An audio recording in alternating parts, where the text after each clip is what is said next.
जी हाँ, दोस्तों आज सुबह की सबसे बड़ी खबर 29 जनवरी को निकल कर आ रही है। मध्य प्रदेश में 27% मिलेगा ओबीसी आरक्षण। जी हाँ, दोस्तों आपने बिल्कुल सही सुना है। मध्य प्रदेश में 27% ओबीसी आरक्षण मिलने वाला है। एमपी हाई कोर्ट ने इसके बारे में फैसला सुना दिया है। क्या है पूरी जानकारी, विस्तार से पढ़ लेते हैं। तो ओबीसी रिजर्वेशन पर एमपी हाई कोर्ट का एक फैसला आ चुका है, जिसमें 27% ओबीसी आरक्षण का जो रास्ता है उसको पूरी तरह से साफ कर दिया गया है और 87-13% का जो फॉर्मूला था उसको भी पूरी तरह से रद्द कर दिया गया है। 28 जनवरी को शाम के समय की ये खबर आ रही है, जो कि मैं आपको आपके फ्रेश मूड में सुबह-सुबह जो कि बता रहा हूँ आपको अपने नए अंदाज में।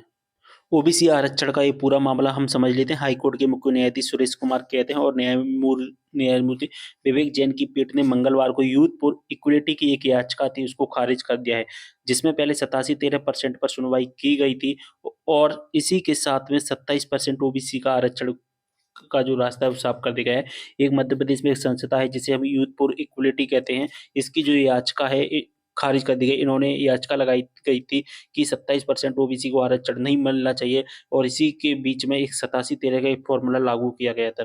लेकिन अब एमपी हाई कोर्ट ने 87-13 का जो फ़ॉर्मूला है इसको खत्म कर दिया है और जैसे ही ये फ़ॉर्मूला खत्म हो गया है तो हमारा जो रिज़ल्ट है 100% रिज़ल्ट आने लगेगा और 27% का जो ओबीसी का आरक्षण का रास्ता है पूरी तरह से साफ कर दिया गया है।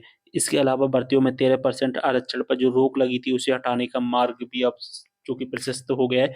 ओबीसी आरक्षण को लेकर विवाद जो लंबे समय से चल रहा था, उसका भी अब लगभग-लगभग समापन का जो मोड़ है वो आ चुका है। 87-13 का जो परसेंट उसको रद्द कर दिया गया है।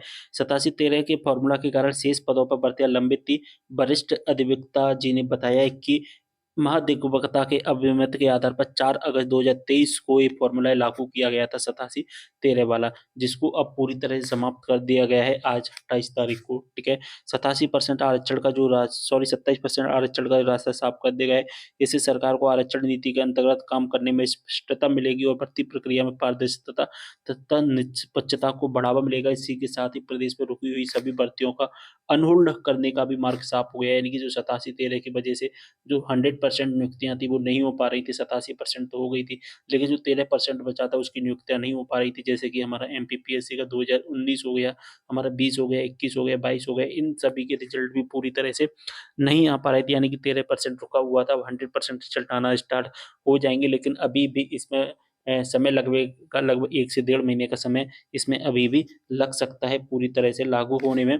सरकार का जो 27% आरक्षण वो भी अब तेज़ हो जाएगा और ओबीसी वर्ग को इससे बहुत बड़ा लाभ होने लग वाला है, क्योंकि जो ओबीसी की जो जनसंख्या है जो मध्य प्रदेश में काफ़ी ज़्यादा है, लगभग अगर हम बात करें 50 से 60% है, जो कि ओबीसी की यहाँ पर जनसंख्या बताई जाती है एमपी में।